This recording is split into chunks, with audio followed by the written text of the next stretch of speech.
people are saying that first impression goes a long way. It is not about you. You can have a very good content, but if the visuals are not good, you cannot be able to convert. How many jobs do you think a freelancer can apply with 50 connects? I am not advocating for Upwork in any way. We are living in a very competitive world. Connects is equal to dollars. Things are almost always not fair. I've applied for so many fake jobs that they have wasted my time a lot. Product management or project management is becoming very competitive. We are living in a visual world. You can be a project manager without being too techy. So how do you win jobs?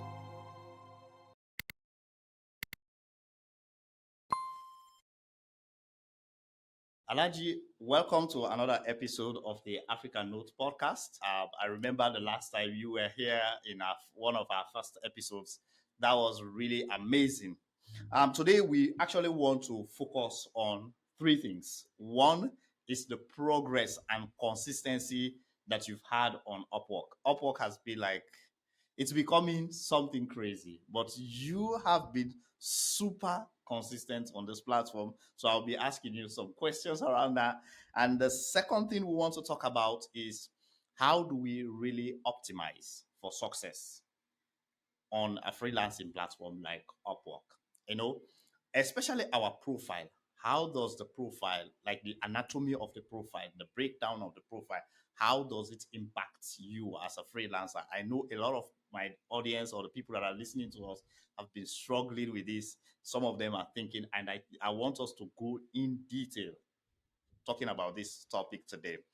And then the last but not the least, I think this is something that I actually reached out to you and we are talking about it, which is Upwork becoming expensive?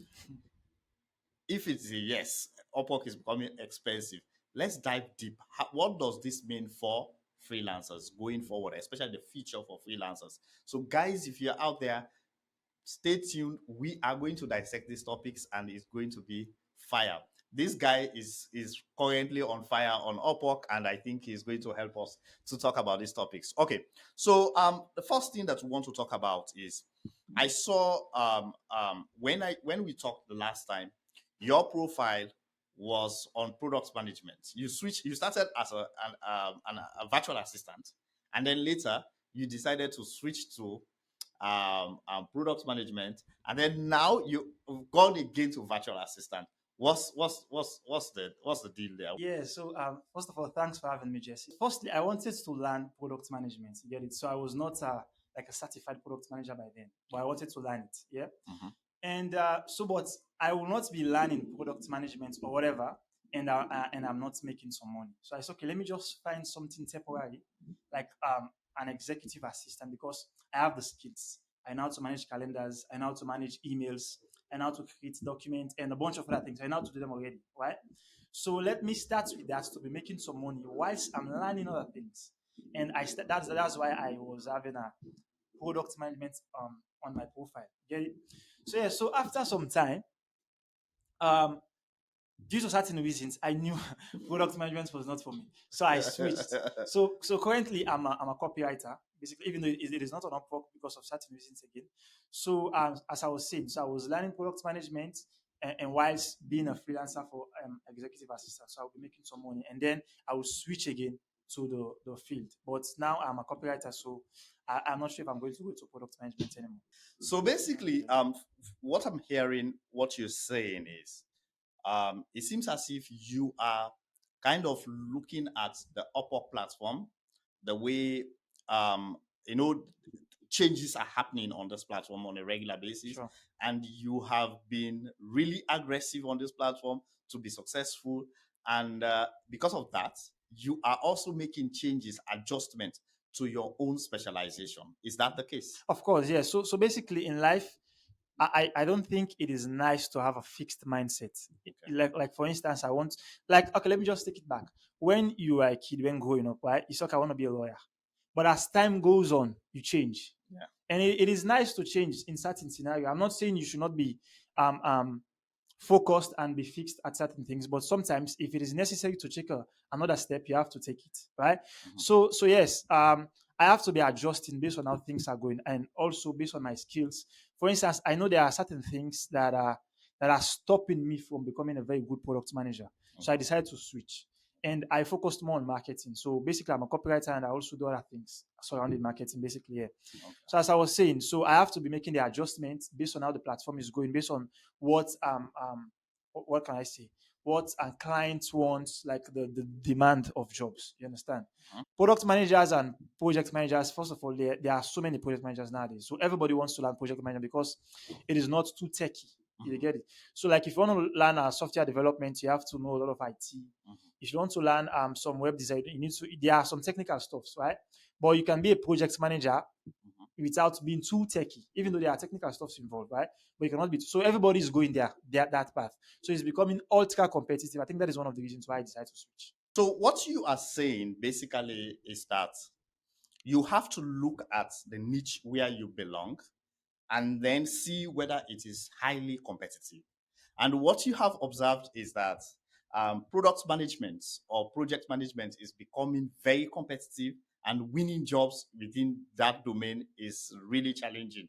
So, guys, so if you are within a particular specialization, you have to observe what is happening in that specialization and then tailor your skills according to an area. It can be a sub specialization, right? Like virtual assistant. Now you're talking about copyright. Yeah, it's under marketing, but you are more focused on doing copies, right? Yeah. So one question though that I have, looking at your profile, you don't have any specialization that says copyright. So how do you win jobs? What's happening there? Like, So basically, as I was saying, like initially when I started this interview, I mentioned that I wanted to learn a particular skill. Yeah. But whilst I'm learning the skill, I'm going to be temporarily be an executive assistant for the time being, right? Yeah. And until I master the skill to a level that I think that I can be able to work, right? So currently, the client that I'm working with as an executive assistant, I am doing his copies, right? So okay. I'm writing his marketing emails, I'm doing his YouTube copies and all of these things. So I'm currently learning. You understand? Even though I have been doing few gigs on it, but I'm not too consistent with copywriting yet. I want to say I'm still on the learning phase, right? So yeah, that is it. That is the point. So basically, you've gotten this job, which seems like it's a virtual assistant, Yeah. but the work that you're actually doing, it's copywriting, Yes. and the client is very patient, and you're learning Yeah. and improving. Yeah, because basically I'm also doing a bunch of other things. Things, Copywriting okay. is just one of them. Oh, okay. Yeah. So you have other things that you really have your skill sets are good at, Yeah. but then the client is patient so that once you improve your copyright Exactly. skills. That's amazing. That's really good. So one thing though, that I really want to ask you, probably that might be interesting to listeners out there, is the fact that once you were introduced to Upwork, you've been very, very consistent. And one thing that I can say is your profile. Sometimes I do watch your profile. You can call it stalking. I'll stalk you, but not in a bad way. Actually, seeing the progress that you are making.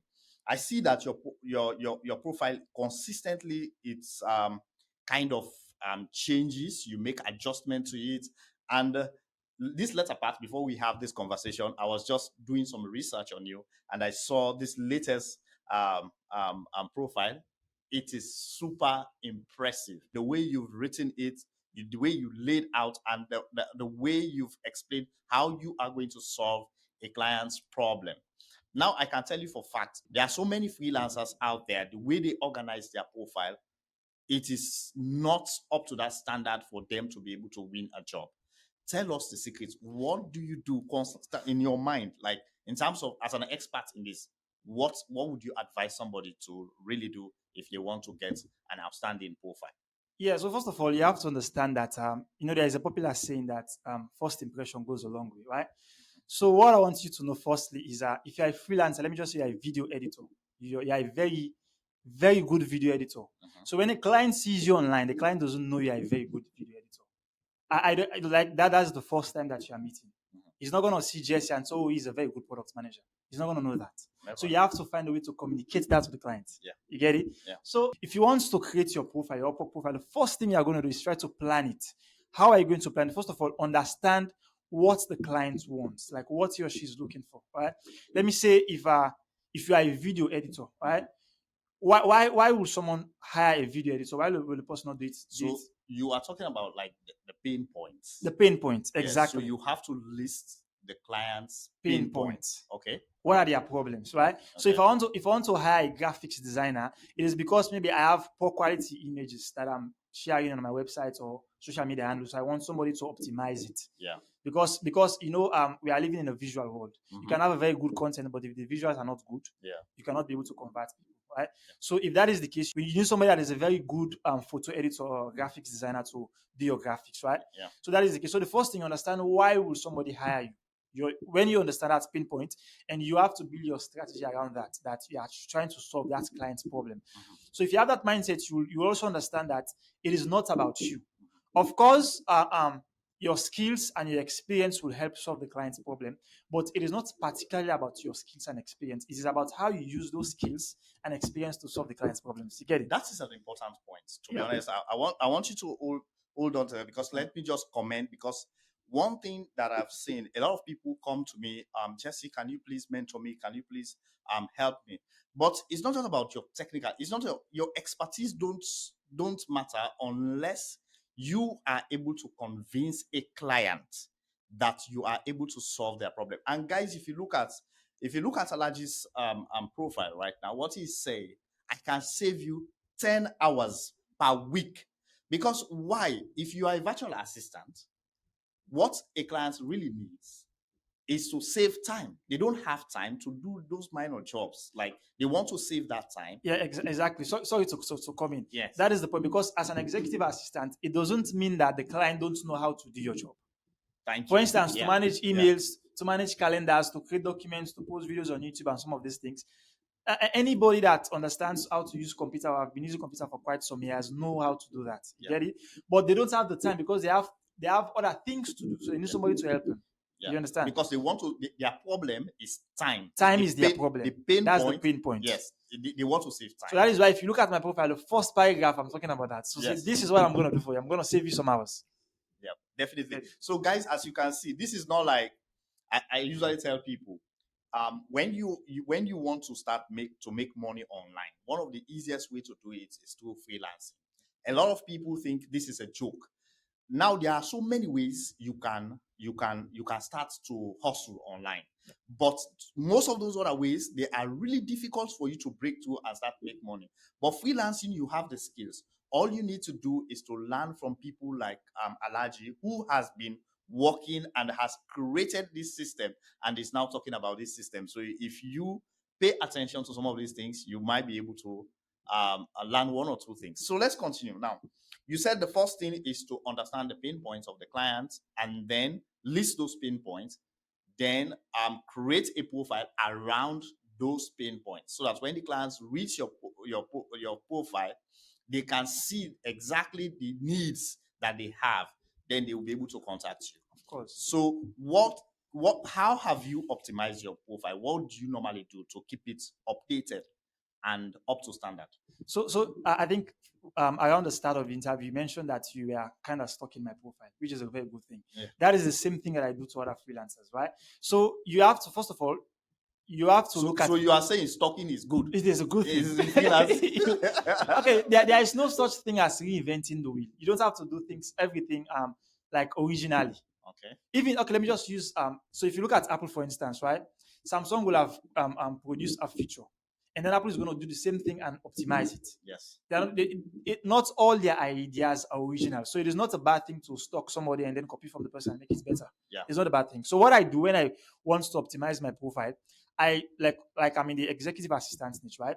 I look at the top executive assistants, the top rated plus that have earned thousands of dollars, right? Okay. I look at their profile and then I see how they structure it. What are some of the skills that they put? What are some of the what can I say? What are some of the skills that they put?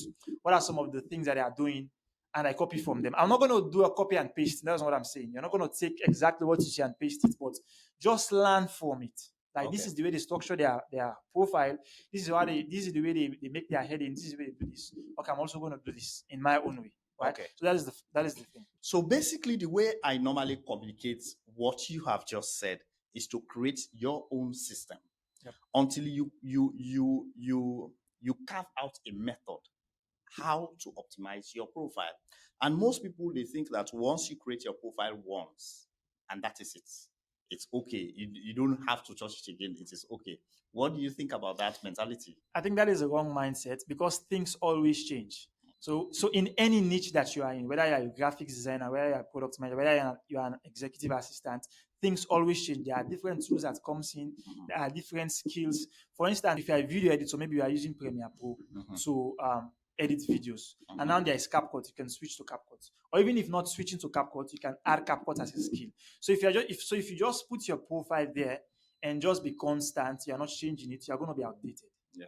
So you have to be updating it with the new skills, with the new tools, and so that it keeps you up and running. Yeah, and also your profile, your portfolio as well. Of course. Like you need to update your portfolio as you work on more projects. More projects, yeah. You need to update because repetition is king on Upwork. Your repetition means a lot, and the repetition is demonstrated by the number of projects you have completed and the positive feedbacks you have, and so on and so forth.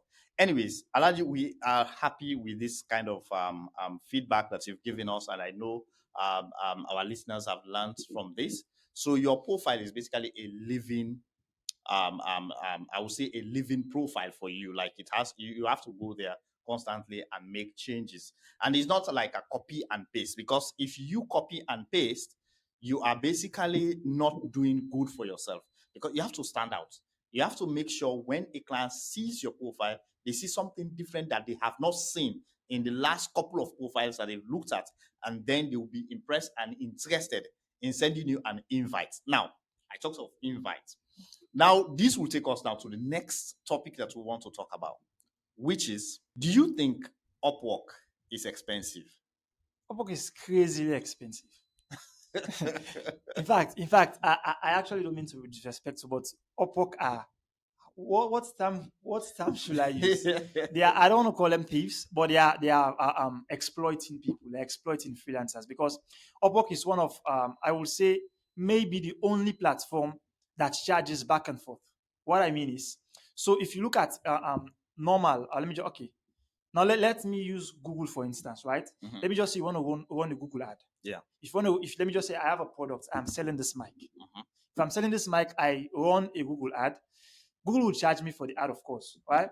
But when I've run this ad and somebody, let me just say you are a customer, and then you see this mic and wants to buy it, if you click on the ad, you go and buy the product. Google is not going to charge you for that product that I've sold to you. Mhm. Google is not going to charge you. They're only going to charge to advertise for you, right?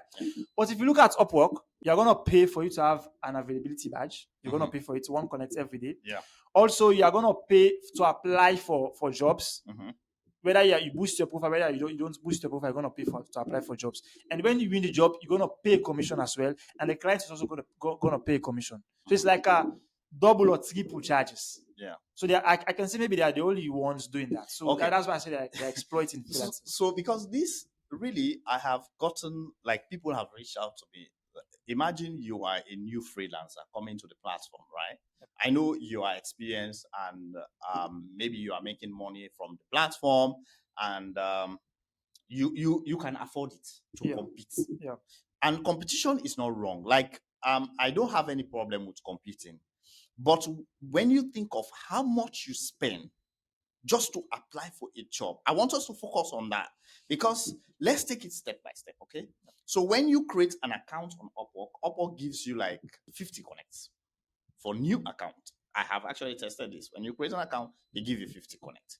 So if you have 50 connects, now looking at the model that Upwork is using, how many jobs do you think a freelancer can apply with 50 connects? And how is this connect distributed? Forget about the ads. We are coming to the ads. Let's talk about applying for a job, because that's the main thing. Like when a freelancer goes to the platform, they want to apply. So you say they give you 50 connects, right? Yes. So if you want to apply for a job, and they are charging you to apply, mostly on average is about 16 connects. That's what I want to say. Yes. So on average you pay 16 connects per job. And imagine there are some jobs when you apply, maybe there are 20 plus or 50 plus proposals. Yes. So that's your 16 connects is not going to get you anywhere. In fact, the client is not even going to see your application. Yeah. So if you want to be at the top, you have to boost it.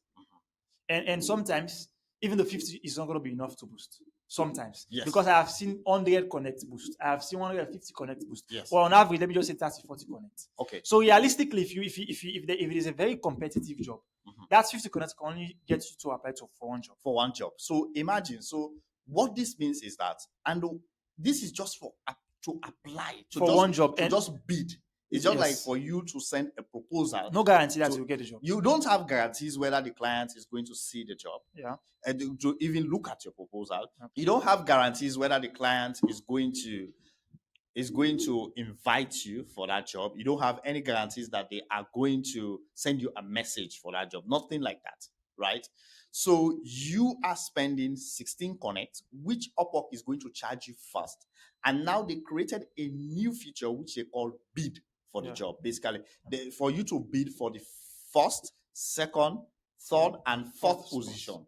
So for each page on the client side, they are showing only 10 jobs. Yeah. All right, to the client. So when the clients open the applications, that first page, only 10 applications are shown there. So the first 4 positions, if you want to be in those positions, you have to bid. It means freelancers will compete for those 4 positions. Spots, yeah. Exactly. So if the job is competitive, like you said, I have personally seen jobs wherein people have bid, they have, for the first position, I see like 100 connects, which is, if you calculate it, is about $15 for that position. Now, I just want listeners to understand what this really means, right? It does not mean that the person that bid for 100 connects is the first person for that first position. It means that other people must have been the first people, but they have been knocked out. Yes. They've been knocked out in all of these positions. So you can apply for a job, you can be on the first position or maybe the third position for a couple of days, and then you will just see that you are knocked out of that position because somebody has bid higher than you. Exactly. So it means for those four positions, the first, second, and third and fourth position, Upwork is going to make a lot of money. They are making a lot of money because freelancers keep knocking each other out of that position. Yeah, it is a bidding war. It's a bidding, exactly. Yeah. And they only maybe sometimes they actually do refunds some of the connects. So this is the issue that I really want us to talk about. Now imagine somebody who is a new freelancer who is coming to the platform. They want to look for a job. Maybe somebody is just coming from the university. She's thinking, okay, I want to, it should be, this is micro jobs, right? I don't need to spend too much of money. But if I have really good skills, I should be able to really get a way of applying. What do you think about the refunds of these connects? Because that's where the problem is. Okay, so you mean when somebody has bid and then he or she has been outbidded, so that Upwork is going to refund the connect? Yes, they only refund a few connects. Yeah, sometimes they don't even refund it, and sometimes you don't even know because you are busy applying for so many jobs. Like you've applied for 5, 10, 15 jobs. So whether they refunded you for that particular job, you don't even know. Yeah. You don't even have the time to track it. Yeah. So you lose them. You lose the connects freely. Exactly. So because this is like double charging. That's what I was saying. So they charge you to be on the platform. Because if you are paying, so they charge you to be on the platform because you are going to be paying for you to be available, to show the availability, but they are charging you for that. And then they are charging you to apply for a job. And then they're also charging you when you win the job. And they're also charging the client. So they're charging so charges all over the place. So they are just charging you here and there. I don't know what is wrong. So I don't know. So Upwork is actually exploiting freelancers. Yeah, definitely. This is it's crazy. It's crazy the way it is. Connects is a subtle way. It's equal to dollars. Yeah. That's what most people don't understand. When you say connect, basically you are referring to they use connect as a currency that they are using within the platform. 10 connect is $1.5. Yeah. That's what I'm talking about. So if you are spending, let's say in a month, you are spending like 300 connect, 500 connect, you just do the math. And yes. And the crazy thing about it is, it's not just about spending the connects. It's about you. Yeah, first of all, even as a seasoned freelancer like you and I, sometimes you have to apply for. You have to do like 10 to 20 applications before you have one job. Yeah. Sometimes, right? It's not all the time, but sometimes. Yeah. So imagine if you want to apply for one job, sometimes you have to spend like 30, 40 connects. So 10 connects is $1.5. So 40 connects is about $6. Mhm. So imagine you apply for 10 jobs, about $60 to $100 roughly. Yeah. And maybe that's the only time you are going to have a one job. And crazily, some jobs are only short term. Mhm. Some jobs maybe just for a week or two, and then you have to start applying again. Mhm. Maybe if you've done all of that and then you have a long-term job lasting for months and you're going to make thousands of dollars, maybe it is a little bit better. But you don't even have the guarantee if the job is going to last for long. Some jobs are just short-term, 1 week, 2 weeks. Mhm. And sometimes you don't even have the job. You've spent a lot of money and then you don't even have. I have spent like, imagine me. I have been on the platform for quite some years. I've made some strides. I have spent like $50 on Connect and I didn't have any job. You did not win any $50. job. $50. So Yes. imagine Imagine a new freelancer who who does does not not have experience. any repetition. Basically, course. they don't have job success score. They are not Exactly. top rated. They are nothing. Like when a client open their profile, they don't see any repetition at all. Nothing. Imagine how much that person has to spend. Exactly. And by the way, as we are talking about these things, we are not actually trying to discourage people.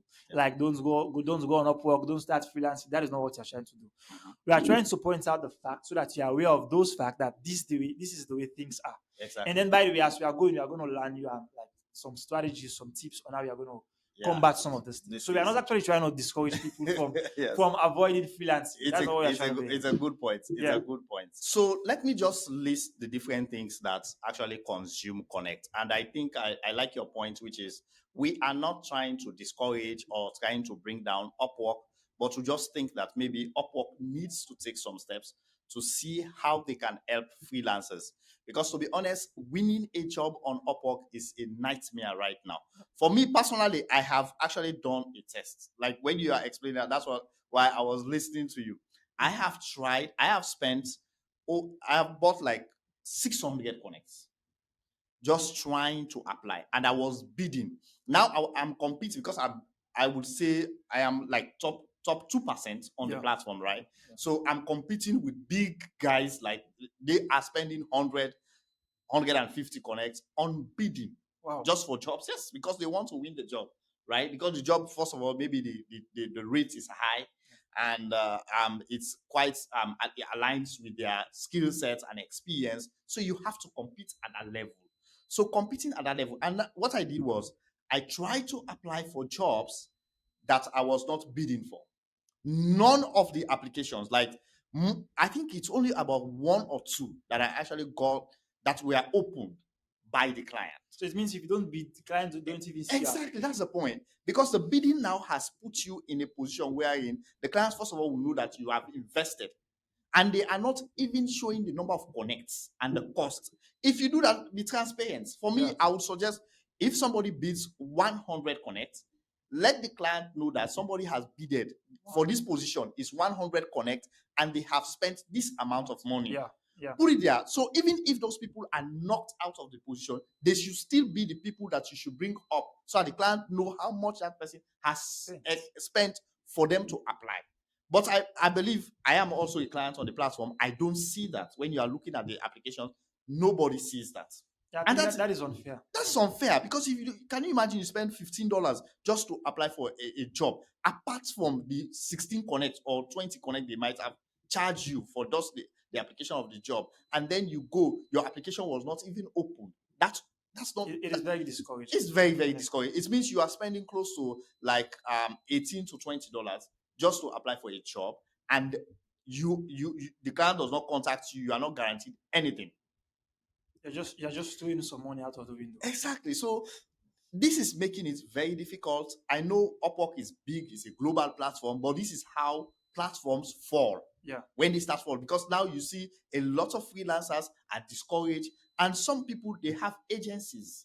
They are running agencies, they have people. Like if they are not making money, they will find other alternatives. And there are so many alternatives to Upwork. But Upwork thinks that they are the ones leading this. Yes, They you are might be cheap leading people. this, but one day, if these things that we are talking about, you people are not listening and you are not doing anything about it, one day you will find yourself, people, all the freelancers start finding other things. And once the freelancers move, definitely the clients will move, because the clients are also spending a lot of money to maintain freelancers. So that is one, like bidding and applying for a job. You know, the badge that you are talking about. Now they are asking you now to also run Boost your ads, profile. boost your profile. Basically, run your profile as an ad. So if you are doing that, you must make sure that you optimize your profile, because if your profile is not optimized, then that's like really like you're just wasting you your are time just and wasting you are just wasting like money. you are just wasting your money. So for me, all of those things, availability badge, boosting your profile, boosting your proposal. and all of those things, which one would you advise somebody who is listening to us they should not use? Personally, I don't love boosting your profile. Okay. I'm not talking about boosting your proposal. They are two different things. Yes. But like boosting your profile, I tested it once. Okay, first of all, let me just explain why. So when I tested boosting your, so first of all, what is boosting your profile? So boosting your profile is you're going to spend some extra dollars so that Upwork is going to rank you high. If somebody is, for instance, I'm an executive assistant, right? So if somebody is searching for executive assistants, I'm going to be among the top that are going to be seen. But more importantly, if a client has posted a job for, let me just say, executive assistant job, right? And when you post a job, there is a tab wherein you are going to invite freelancers to the job, right? So you are going to be among the ones that Upwork is going to recommend. Say, okay, these are some of the freelancers, invite them. So I'm not saying that is the bad idea, but personally, I've tested it a couple of times and I did not receive invites. I did not receive any. So nothing like that. So like I just wasted my money. It's just a waste of your Yeah, time so yeah, and your waste money. of my time, waste of my money. So I'm paying money for you to recommend me, and my profile is great. Yeah. And I have made some strides. I have the reviews. So why am I not getting invited? I think I was just wasting my money. So I don't recommend it at all. And I think, and the other thing is, it is a bidding war, because for instance, if I have boosted my profile, right, and another person in the same niche boosted his profile as well, mine will get kicked out downstairs, and then the person will go upstairs. If the person puts more connects per day. Yes, that's the point. Okay. So and funnily, you don't even know what another person has boosted with. You don't know. Because maybe for proposals, you know that this person has boosted for 100 connects. So if I put 101, I'm going to be the person. But for boosting profiles, you don't even know how much the person has boosted his profile with. You don't see who are you competing with. You don't even know who we are competing. We are competing with Elon Musk. You don't even know. So you understand. So I don't recommend it at all. I'm not saying it is a bad idea, but I don't use it personally and I don't recommend it. Yeah, I think connects overall, it's a problem on the platform. I think it just makes things crazy. very, very challenging. And also, this year they actually moved from, for instance, if you are top rated plus, your charges were, I think, 5% or something. This year they moved everybody to 10% flat rate on all contracts, which is also something that most people are not happy about. It's good and bad. Exactly, it's good and bad, because imagine you've created a company or your business, you are making a lot of money, and now they are asking you to pay additional 5% when you are supposed to move to you should be paying like 5%. Now they're asking you to pay 10%. So anyways, but now let's talk about the positive things. Like, I know the listeners want to know, how can they battle this? Because whatever you say, we are on this platform and a lot of people are out there, they want to make money. And like I said, it is the easiest way for you to make money, because it is your skills. You don't, as long as your expertise are strong, you can get a match one day, and then you start to make money. Then you can start from there and start to build your online business in different areas, right? What strategies do you think people that are listening to us should be thinking about if they really want to make a difference or not? So first of all, I am not advocating for Upwork in any way, but I'm just saying we are living in a very competitive world. So and things are almost always not fair. So even though it is not fair that Upwork are charging a lot of connects, they are exploiting freelancers. But I think what you should do is it is a game theory, right? Just sit on the table and think about what you should do. Like we are complaining, we are talking about it, I'm talking a lot about it, but that is not going to change anything for now. What is going to change is, okay, you observe the situation, analyze it, and then you take necessary steps. So that is what I'm going to help you with. So first of all, when the price of Connect started going up, because first of all, they raised the price of Connect, and then they raised the amount of Connect needed to apply for a job. So like two problems. So when that happened, the first thing I did was to be very careful on which jobs I apply for. Because, okay, let me just say, when Upwork decided to raise the price of Connect and raise the amount of Connect to apply for a job, it is a bad thing in most of the scenarios, but it also has some advantages. I just want to talk about that a little bit before I talk about the strategies to reducing cost. Okay. The advantages before now, there are a lot of stupid guys, scammers on the platform, just sending applications or just so for the client side, they are just posting jobs, but now you pay for jobs. If you want to post a job, so you don't just post job. So there are so many clients just posting fake jobs. I've applied for so many fake jobs that they have wasted my time a lot. So when Upwork raise these fees, they go away. These scammers go away. And also from the freelance perspective, these new freelancers sometimes they don't even have the skills, they don't even understand the platform. They just send rapid fire proposals. Even whether it is good, whether they are fit for the job, whether they don't even care. They just send proposals. So when Upwork has increased these fees and increased the number of connects for a job, it has reduced a little bit. So even though it is a bad thing, but that is one advantage I can mention, right? So yes, so this back to the strategies. So if you want to win on Upwork, if you want to manage this expensive nature of connects, you have to know which jobs you're going to apply for. Check, are you fit for that job? Do you have the skills? For instance, if I'm an executive assistant and I see a video editing job, just because I can do basic video editing does not mean I should apply for the job. I'm not a video editor. Why? So don't. So if you apply, you're just wasting your connect. Yeah. So you should apply it wisely. Wisely. Yes, because now it costs money. It costs money, so you have to take your time. You cannot just be You applying cannot just rapid. be throwing it away like that. Yeah. So understand that. I'm an executive assistant. Okay. So first of all, I will not be able to do everything that the job says 100%. But I will have to look at the pain points of the client. Okay, the client has posted a job. He or she needs help with this and that. Will I be able to provide it? Okay, that is one. Okay, I will apply because of that, right? So you look at that. And also, for me personally, if there are so many applicants, I will not apply because it means the client might not see my application, or I will have to spend a lot of connects to be on the first, second, or third, fourth spot. So normally I don't do that. I would only do that unless maybe it is a very high paying client, a very high paying job, and I know that I'm really a great fit. That's okay. Let me just waste this connect. If I get it, I get it. If I don't get it, I don't get it. Okay. It is worth risking. Yeah. So generally speaking, you have to reduce on the amount of jobs that you apply for. You don't have to be sending rapid fire proposals. Consider the application first if you are really fit for it. Okay. You get it? So as you were saying, those strategies can really help someone if you think about them. You have to make sure you don't apply rapidly just like that. Think about the job and know that you are a good fit and you can really stand out if you happen to be invited for an interview, because applying rapidly does not make sense at all. So one thing though I would like to add as well is you also need to, like what we said initially, to optimize your profile, because if your profile is well optimized, you can stand a chance to get invites. Yeah. And those, when you get an invite to a job, you don't spend connects to write a proposal for that job, which I think is also an advantageous way of you minimizing the amount of money you spend on Upwork, which is really, really important. I think sometimes I think about those things. And for new freelancers, it's really, really challenging for you to compete on the platform. But just make sure also, if you want to really compete for a particular job, be there and be active so that when a job lands, you can apply as early as possible before the proposal starts going to 50 and so on and so forth. Yep.